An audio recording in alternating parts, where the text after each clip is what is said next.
సంతోషపెట్టలేకపోయాడు. తోటి ప్రాణులకు కూడా కంటకంగా మారిపోయాడు.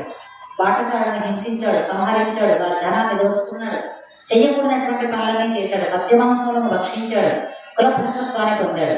కాబట్టి ఈ పాపానికి నిష్కృతి లేదు, అందుకని అతనికి ముక్తి రాదు.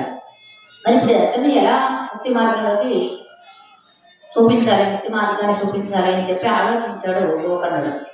సరే, తెల్లవారిన తర్వాత నేను విషయం ఆలోచిస్తాను అని చెప్పి తాత్కాలికంగా ప్రయత్నాన్ని పంపి సూర్యోదయాన్ని లేచి కాలకృత్యంలో తీర్చుకొని సంధ్యావందనం చేసుకుని తన గృహంలోకి వెళ్ళి గోమయం చేత గో పంచితము చేత ఆ గృహాన్ని అంతా కూడా శుద్ధి చేసి చక్కగా అక్కడ ముగ్గులు పెట్టి ఊరి వారందరికీ కూడా కబురు పెట్టాడు.